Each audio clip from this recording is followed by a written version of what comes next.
hard work to get us down to the 10 semi-finalists we have today. These semi-finalists were matched with our coaches, so also thank you to our coaches who gave their time and expertise to them to prepare for today. Now, just for some housekeeping rules, today each startup will have 4 minutes to pitch, followed by then a 3-minute Q&A by our dragons. Startups, I will give you a 30-second to end warning, and then exactly at 4 minutes, you'll be stopped, whether or not you are quite done.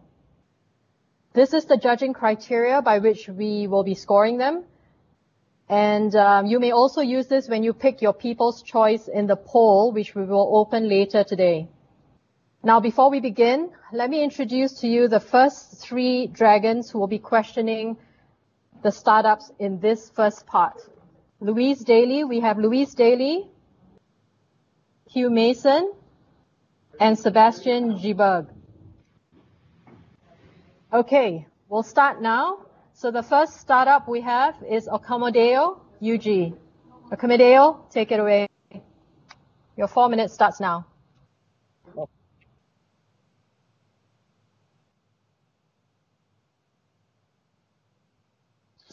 Thank you, Vera. I'm Peter Escheth, and welcome to the 4 minutes of fame of Accommodeo and an introduction in the world of service departments.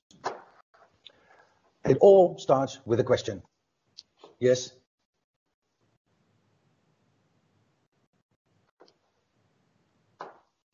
Oh, okay. The question is, have you ever stayed as a business traveler longer than 4 nights in a hotel room? I think a picture says more than a lot of words. If you're traveling and you're on the road a longer time, you appreciate and your requirements changes. But obviously, just having an idea and a wish also needs a market. The market of business travel is enormous. Even though it's influenced today, we all know that it will return. At the same time, we also know that service department bookings and the number of travelers booking service departments and are in long stay is growing. Companies sending multiple people to work together or increase mobility, increasing the number of business trips. But naturally, after that, there's also supply. Is there a supply? The supply is growing by large investment by financial institutions and real estate development. But as no experience with the service required, it comes with challenges. And that is obviously where the magic comes in from Accommodeo. Our magic consists out of 3 pillars. First of all, the technology for a traveler to book with 3 clicks and get a guaranteed service department on his destination. The second component is removing the challenges and supporting sales and marketing for all the supply. The service that we deliver can be personal if required, and we have customer and partner success teams delivering that service. And last but not least, integration capabilities with online booking tools in the corporate world, like, for example, a Concur, or safety security, like ISOS, or a payment solution through AirPlus. Our technology is so flexible that they fit any business travel technology suite of a customer. But that comes with benefits and values, but also with a comparison in competition. The comparison in accommodation can be versus hotels, where we have the flexibility of booking 1 night to 2 years, or compared to private rental, where businesses require minimum standards and corporate invoicing. But how does the business and the corporation see us? They see service departments as a valid option, as a valid alternative for hotels. We see a growing pipeline of customers signing up, and especially with the new developments and the COVID, customers looking for more security, more safety, and less public spaces. We see a growing demand. Out of the 2020 customer base that you see here, we've already signed more or less 70%. So in a nutshell, high customer satisfaction, a growing customer and reseller base, increasing suppliers onboarding, automation at a very high level, and we are paving the way towards the future. But that comes with a team. Who are the Accommodians? We are a global, multinational, intercultural bunch of people living from India to Croatia, Germany and Mexico, and all with the same drives. And by the way, the picture in the middle top is not Batman, but our company dog. Thank you for your attention, and next time you're on a business trip for longer than 4 days, you know where to go.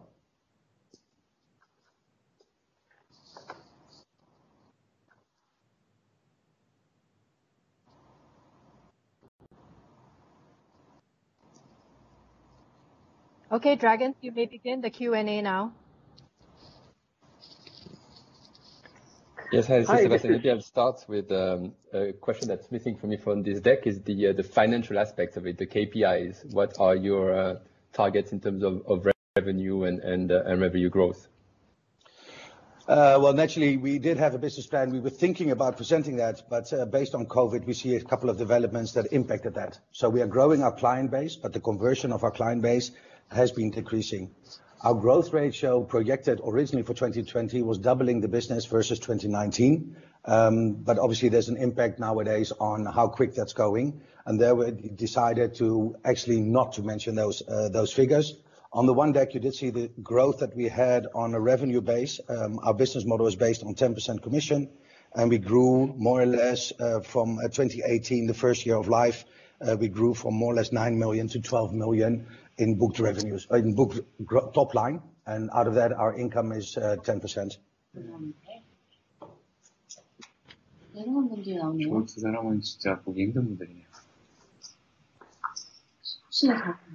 Hi, it's Hugh here. I was wondering how people are finding you. I'm sorry, I didn't understand the question. Sure, I'm wondering how people are finding you. How are you driving traffic to your marketplace? There are three multiple solutions. One is we try to address the travel manager, the HR leaders, and the financial guys within corporate companies. So that's business to business sales. The business to business sales consists out of one part marketing, and the second part is very traditional. It's mouth to mouth, which really helps us more driving the ways forward. So it's a little bit a mix of addressing the right people, finding the right people to drive the traffic to the site. And like we mentioned, it's corporate customers that we sign up. So normally we get included in the travel policy, and the travelers that book for a business trip are guided towards our platform. It's Louise here. I've got two questions. One is the market you are targeting, which sounds to be corporate travelers. What are you doing for leisure travelers? And also, you make the claim that it's up to 60% cheaper than a hotel. What can you expand on that? Who's it cheaper for? On the first question, that's correct. Our focus is the business traveler, because during our market research, we identified that the biggest part of booking service departments within larger cities and the attendance there is coming from corporate customers, sending multiple people to the same location on a project base. And driving long stay. We see an increase in long stay in various reports around the world that has been increasing. So absolutely correct. Our focus are the business travelers. On the second component, we do once a year, we do a price rise. Okay, apologies. We have reached the 3 minutes for the Q&A, so we're going to have to cut it off from here. Thank you, Amadeo. Okay.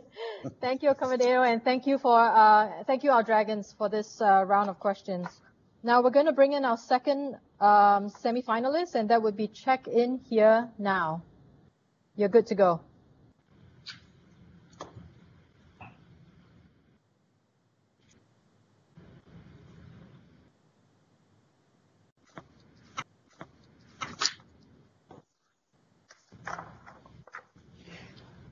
I'm Kojo Hashi from Komo. Introduce our product. Crowds. Everybody hates the crowds. Crowds makes your guests unhappy and then decrease the productivity of hotels. It's been a problem for the years, and we need to fix it by using the technologies. Here's the problems. First, we need to think about efficiencies. And then second, we also need to keep social distance due to this pandemic. And then third, cost is always a problem when you think about new solutions. Introducing touchless check-in, named TLC, for hotels and tourist spots. Have a smartphone and a scanning QR. You can see online check-in form, belongs to a facility, and then makes easy and safe check-ins. The difference is remote. Previously, guests need to go to receptions or hotel kiosk to check-ins. But TLC is different. You're gonna check in on your devices by scanning the QR and accessing the web form to check-ins. And you can also do pre-check-in from the airport or the train stations. TSC can provide fundamental the functions for the check-ins. That we can do auto QR and flexible form settings, and also the unlimited guest list, terms and conditions, and then the multiple languages for the guest. TSC also can do the customization, because we're actually focusing on being the ecosystem with other solutions to create more values for the users. So we can do the pre-check-ins, the synchronize the data, and the payment, tickets, apps, and the keys. TSC also can do like low cost. The first make both the hotel and then the second we can do customization. When you think about customization, we can the cost will be 80% less than the regular solutions. And the third, low cost maintenance, because we don't need to have the on-site maintenances. So TSC has been released mid-June, almost 3 months ago, and we help more than 3 months the people to check in the Japan and other country, even under travel restrictions and a new normal. We're seeing this is actually growing so fast, and we believe that we're going to have more traction once more travel resumed.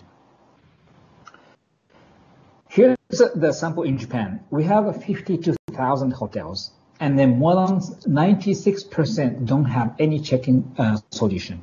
So we believe that there's a huge opportunity in there. And also, more than 50% does online bookings. So we actually see this segment as an opportunity to sell customization. And in Japan, the market value last year was $15 billion USD. We can support the global as well, which has a 368 billion last year. Even difficult times, we're gonna have the growth in 5 years. We still believe that people still need like a social distance and also the efficiency and to make the world better for the tourism. So team in the TLC. So we have a travel experience team, a business team, and also tech team to support the product. And I'm doing the business and the product, and then I experienced that the big tech companies are Microsoft. 30 seconds to end. Also, like my family runs a hotel. Okay, so like we have a tech and also have a hospitality and merge together and provide more values to the market. Okay, so thank you for the listening. So more efficiency in the tourism. Thank you very much. Okay, thank you very much. Okay, judges, dragons. Can you just could you just talk a little bit about the actual charging model? How do you make money? Yes, so we're going to have the two models. The one is the subscription model for the basic functions, and the customization features the installment cost and also the like a maintenance cost as well. So maintenance cost is as pay as you much you used. Okay, and all your customers are paying today? We're actually doing a freemium today, but in this autumn we are working on some of the customization model right now. Okay, thank you. How do you see competition in this space? Are they a similar company providing? I guess that's a very trendy topic right now to have those contactless check-in. Okay. So we can see similar the solutions, but our difference is the people make their check-in in their devices, but the others are actually doing they need to go to like the hotel receptions or like tourist spot to check in. Then so that's gonna be the big difference. So you have no competition. I'm actually seeing. You have no competition with the QR code check-in. I would say one thing is the people hate changes. So like some people I don't want to scan, I want like something like what we used to do, that's going to be like a big competition. Like people hate changes. So like a barrier to for the changes. So.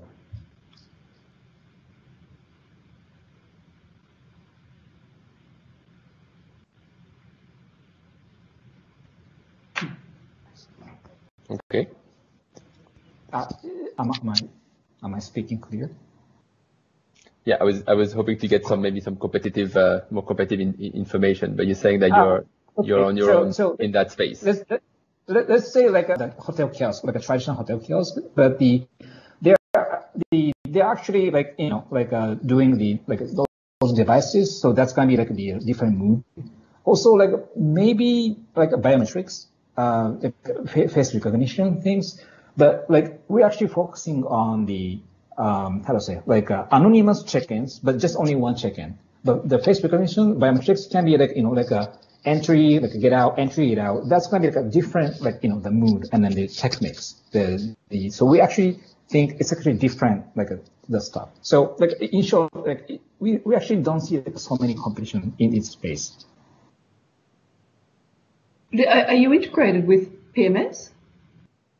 Yes, we can do the PMS, the integration. But we're actually working on some of the cases right now already. Okay, but you don't have an integration today? We actually not have completed, but in I'm sorry, I'm going to have to stop the session now. So we've reached our 3 minutes. Thank you very much. Check in here now. Dream Drive now, who will be presenting their pitch. Jared, you're on. 4 minutes starts now. Okay, thank you, Vera. Yes, I'm Jared Campion, founder of Dream Drive, the hotel on wheels. We build vans like the one pictured, and we manage them as a car rental. And the bookings revenue from the vans is shared with van owners. So we're basically building a new type of travel. Before Dream Drive, travel has been all about local tourism districts, dragging suitcases around. But our vision of travel is hotel quality rooms, but mobile. You unpack your suitcase one time, and we provide a map full of places to explore all around Japan. And there's so many great places to see. Japan has got onsen everywhere, and it's really a whole new experience. It's also, when traveling with a group, it's cheaper as you only pay one fee for the whole group. Traction to date, we've been going for 1.5 years now. We've got 15 vans, locations. We've also been nominated as the top accommodation in Tokyo for 2020. That was before COVID hit, but we are now the highest rented camper van company in Tokyo. This is what our van looks like. We've built 8 of this version. It's a large Hiace, and this is a great lake you can see near Kyoto. We have a second bunk which can be installed for children. It's got rooftop fans, LED lighting. We use a nice Japanese custom one. We've also got fridge freezer, and we stock it with everything you need for a great trip around Japan, camping gear included. So the market size in Japan is huge. We're actually, most of our customers are coming from the average. They've not used a camper van before, so we're hitting hotel travelers. 80% of our customers have never used a van before. And our vans are built, we build our vans here in Tokyo too. So we build high quality furniture pieces. We build them modular so that they can be put into the van, so we can start building the furniture pieces before the van arrives at Dream Drive, increasing the quality. We're focused on building 2 sizes of vehicles now. The smaller one, which is for single or couple travelers, and the larger vans for families and groups. These vans cost us about 2 million yen for the smaller ones, 3 million yen for the larger ones. And that cost is actually paid for by van partners who receive a revenue share. So instead of owning a camper van and paying monthly parking and everything, our van partners can have monthly access to the van. They get a 25% revenue share, and it's also a tax deductible investment for them. So that allows us to keep building revenue month on month. And we've been busy even during the Corona season. The next step for us, when inbound's coming back, is to build a network of base camps around Japan, near international airports, where people can come pick up the vans and also stay and relax and use it as a hub to travel around that area. It's going to be a whole new ecosystem of travel. So in terms of customers, obviously inbound's dead right now. So that's out. That's what we were focused on initially before COVID hit. But we've got a good market with local expats in Tokyo. They're great repeat customers for us. We get like an average 30% of our customers are doing a second booking in the next 3 months. And the Tokyo domestic market is obviously huge. We love camping, and it's like a massive opportunity for us. So we've got 9 people full time in our team now. Half of those guys are involved in producing the vehicles. The other half are in marketing and customer service. We've also got 3 languages represented in our team. So we've been, key takeaways about Dream Drive, why you should book a van for your next trip. and maybe consider investing, is we've been resilient. We found a way to keep expanding our business during COVID-19. We got a cheat code in the fact that we get paid to actually produce the vehicles, which has kept those revenues being good. And we've got a big vision of like, with a trend for camping and outdoors already being a tech trend, we feel we've got a really big future at Dream Drive. So thanks so much for listening.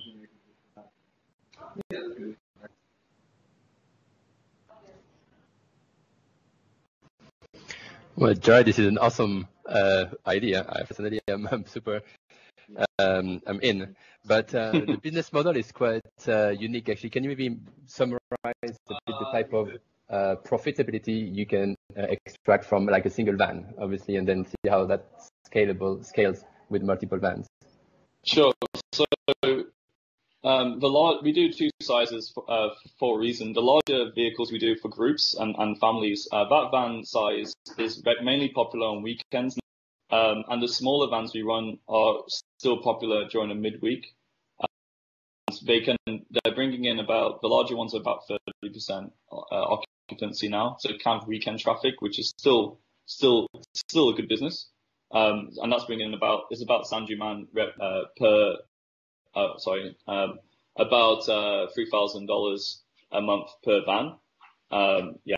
So, and we're now working on how we can increase that Tuesday to Wednesday booking by looking at workation, targeting, segmenting customers to find people who work weekends, who could use the vans on more regularly. That'll be more in the new customer base than the expat side. Jared, likewise, I think it's a great idea. Very for the moment for Japanese. I've got two questions, just in terms of how you can possibly find your customers, I guess, or segment them, because, you know, trying to find people who don't work weekends who work weekends but have the weekdays off might be a bit difficult.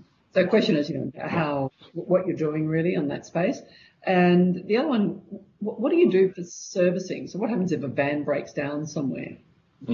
Sure. So to answer the breakdown question, so we have Roadside Assistance, which works great in Japan. It's part of our insurance we have for the vehicles.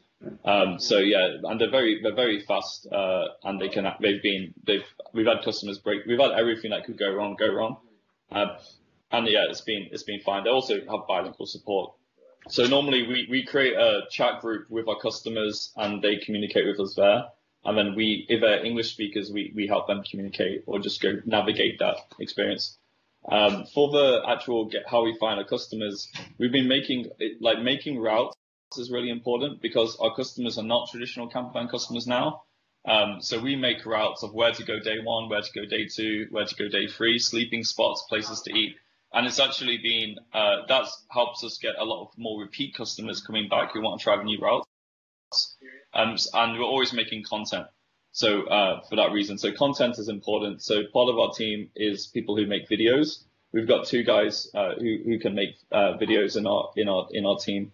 And that's actually now, we've been paid by local prefectures to make content about them. So it was something which was costing us, but it's now another way we actually get paid to make content showing off all these great places around Japan. And I think we've done, like, the good thing about Tokyo is it's such a huge Jared, city. we're going to have to cut you off here because Okay.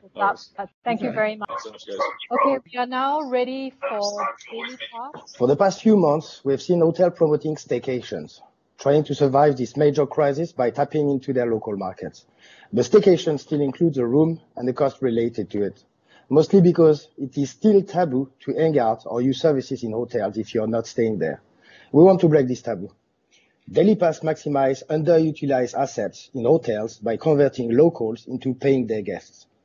We monetize access to swimming pool, day beds, and cabanas. We pre-sell beverage voucher with discount for drinks at the poolside bar, and also food from their restaurant and catering services, guaranteeing revenue for each and every customer we send to our hotel partners. My name is Chris. I'm the co-founder and CEO of dailypass.com, responsible of the business vision. I met Charles, our COO, 6 years back at Agoda, who now optimize our operation and project management strategy. Frizo, our CMO, is also an ex-colleague from Agoda, who is an expert in targeting leisure and F&B customers. Tony, our CTO, built our proprietary platform prepared for scale, so we won't have to migrate in a few years from now. And Koakot, our CCO and evangelist, leveraging his hotel network thanks to his 14 years experience in the hotel industry.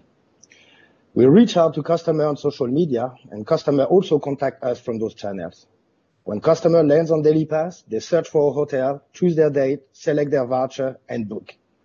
Our standard offers includes access to a swimming pool with a welcome drink, towel, free Wi-Fi, and F&B voucher, but also access to fitness, sauna, jacuzzi, jogging track, and even tennis court, like at the Royal Orchid Sheraton in the deck presentation. Our customers love it so much that they check in, post pictures, and share Daily Pass on groups even before trying us. Hotels are very excited working with us and are contacting us directly from our website. We already have partnership with international hotel chains such as Marriott in Thailand, Accor starting next month in Singapore, and later this year in Australia, but also SME and local hotel chains, as well as independent and booking hotels. The online hotel market is expected to reach $36 billion by 2025, as per Google Temasek projection. Considering that 36% of hotel revenue are generated by non-room products, 31% for F&B, 5% qualified as others, such as spa and airport transfer, we are looking at a massive serviceable and obtainable market of $13 billion. We project to increase that market by 20% within the next 36 months. We take a 25% commission for 2 packs with an average $25 fee per Daily Pass. Tour and activities OTAs are limited by their business strategy of buying inventory in bulk, making operation offline for hotels. Hotels experience the same problem of offline operation, mostly due to their legacy system that cannot accept same check-in and check-out date for a booking, which also make it difficult for rooms OTAs as their own system are connected to hotel legacy systems. Resort Pass has a similar business model in the US, but only distribute access to swimming pool, not offering prepaid voucher, which is less scalable than our business. We of course provide a dashboard to our hotel partners, but also reports, analytics, and reviews. Hotels have complete control over managing their guests, from inventory, pricing, and availability with our extranet. While we brand hotels and experience, converting 30 customers... seconds left, Chris. Thank you. So the conclusion is that we brand our hotel partners as an experience, converting customers into followers who create content that they share on their social media. Thank you. Operationalized in the hotel. Thank you. So which systems does it integrate with, and how do the hotels actually operate the pass? Right. So literally, we actually create our own kind of lookalike PMS system that is meant to manage facilities and amenities. For customer, we actually leverage existing operation for hotel chains. So customer simply goes at the check-in. If they require an access pass or a key card to go on specific floor to actually reach the swimming pool, the check-in counter, they exchange their ID with that specific key card, and then they actually enjoy the swimming pool facilities, get their bill charged at checkout at the reception. Okay, thanks. And Chris, you mentioned OTAs as competition, but yes. I'm not sure this is the right the main competition for you guys. This is more of a coupons business, as I would see, right? So what would make it stand up against some other maybe more coupon or deal companies, because it's a local market, right? You're targeting, not international. So how do you see that competition moving forward? Oh, okay. So the limitation, so that's why I actually mentioned OTAs, because OTAs obviously already have the inventory, right? Coupon have the limitation, and that's why I actually mentioned tour and activities OTAs as a separate OTA category, because distributing tickets, so we can actually see this in Bangkok. I forgot these Megatix or Ticketmaster. But all offers are the same. You cannot control the inventory. You cannot control literally your offering. You cannot control your availability. So let's say something goes viral and you have 1,000 customers booking the same ticket for the same day, then I believe that, hotel would not actually appreciate this. So that's we consider that.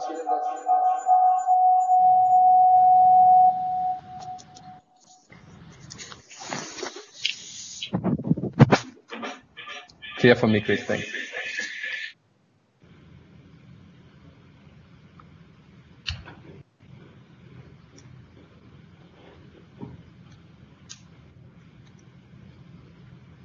Any additional question? Moving forward. Okay, so the limit, so that's why. Any other questions? I'm good. Okay, then thank you so much. We'll bring on now the last one in this segment, Discover Sailing Asia. Hi, good afternoon, everyone. Greetings from Discover Sailing Asia. We noticed that friends, families, colleagues, and party goers want different things when they're on a holiday. As a yacht charter operator, we know that customized journeys work much better than just renting a floating house. And Zio was created to personalize journeys at scale, to create the right holiday for you. If you see on the second slide, a holiday on a yacht is a complete journey. It's not only accommodation, transportation, but sailing in itself is an activity. We initially thought of just connecting our yachts to travelers, but we decided to do a little bit more. We thought, why not build a journey for travelers, boat, host, itinerary, activities? So we identified an opportunity, but we have a problem. Because of the richness of the journey, how do we define and tailor yacht captain itineraries in different ways for different customers' desires? So on slide number 4, we see that we needed a smart platform that not only extract customer needs, but also turn our in-depth domain knowledge into rules, translate these needs to journey components, and most importantly, configure and prescribe customized holidays for our customers. We outline our vision to journeys at scale with machine learning and fuzzy recommenders. So in 2018, we launched a couple of boats and started running yacht charters across 7 countries in Asia and 20 ports. 1 year later, for proof of concept, we manually created customized sailing holidays and presented them to our customers. The result was amazing. We had 3-time increase in year-on-year revenue from personalized journeys. Earlier this year, we moved our HQ to Singapore and we started putting together a bigger team to begin the build. We believe that the future of travel lies in the ability to listen to your customers, understand their needs, and assemble a personalized journey in real time to predict and prescribe at scale. Global cruise is currently estimated to grow by about $57 billion by 2027. In Asia, between 2015 to 2019, passenger volume CAGR was 23.7. We've identified 6 source markets at launch and plan to capture 40 million, which is 0.5% of our serviceable addressable market. In terms of capacity at launch, available passenger cruise days will be at 9 million. Right now, the company generates revenue from operating our own fleet of yachts in Asia, as well as from booking commissions when Zio is launched. As we grow in other locations and get more bookings, we have more data, and that will be another key monetization source. In terms of competitors, we have 2 groups of competitors, yacht charter brokers and cruise lines. Charter brokers cater to a very niche market and provides a somewhat personalized experience by manually configuring the holiday for customers, and cruise lines kind of bring everything to the masses. But not everybody wants everything. So we're going to break free from this, but not being another charter broker, by creating very personalized journeys for our customers. An opportunist, the company is made up of 3 people, myself, an opportunist who found the gap, our CFO, a disciplinarian who makes sure that we create value for our investors, and our CTO, Edwin, who enables the platform to auto-config personalized journeys for our customers. Different roles, different strengths, a complete group. We believe that everyone should sail the way that they want to. We know the domain very well, and what we are building creates value and consumers' hunger for customized journeys. Zio will be the platform that creates personalized journeys at scale for you. Thank you. Thank you, Wei Yong. Dragons?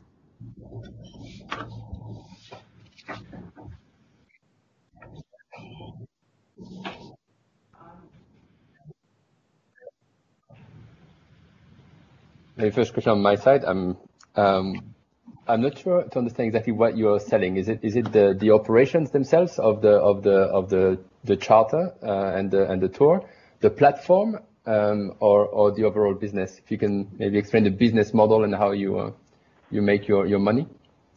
When we first started off, we wanted to create a platform to create value for both the operators, the charter operators, as well as customers. So one of the things that we felt the charter operators were not doing was actually personalizing and sort of translating the whole entire charters into something which people could understand easily. Say, for example, a cruise. They're selling bareboat charters, crew charters, terms which people generally in the travel world that are consuming travel do not understand. We wanted to change it into a way where they could understand how the crews actually sell their holidays. A 4-day, 3 nights island vacation, 2 days, 1 night vacation at Southern Islands and things like that. So we wanted to build value for both the people who were buying it in beyond just skippers with a boating license, but to do crew charters and package it as a cruise to sell to people. So Wei-Ong, perhaps it's Louise here. Sorry, how do you make money? So we have two revenue streams. One is from operating our own fleet in Asia, across the 7 countries, and the other key revenue stream is actually from brokerage. We package the bareboat charters into cruise holidays, and we sell them to individuals across our platform. In it, our booking commission is about 20%. So you say it's operating your fleet across 7 countries. So how many boats do you have? Currently, we're running about 5 vessels, primarily in Asia. Okay. And in terms of the brokerage, how many boats do you have within that fleet of that you can play broker for? On the platform right now, we have about 8,677 boats. And of course, another 20,000 boats out there which you can aggregate. But because we are focused on personalizing and customizing the holidays, we are looking at just starting with the 8,677. Within the 8,677 boats, we can generate about 2.2 million independent itineraries for people to browse and purchase. So you have those boats on the platform today? Yes, we already have it on the platform. We've integrated the 8,000 boats. And what do you use as a KPI to measure success of brokering those boats? Is it like an occupancy rate? What do you use? Bookings, actually. One of the biggest challenges in terms of the industry right now is that people don't understand bareboat charters. So we want to be able to sell it as a cruise. In terms of capacity-wise, we have about 9 million available passenger cruise days, which is about 45% of Norwegian. Sorry,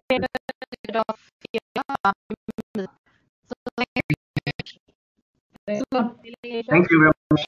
To the Dragons, and thank you to everyone for being patient with us with the technical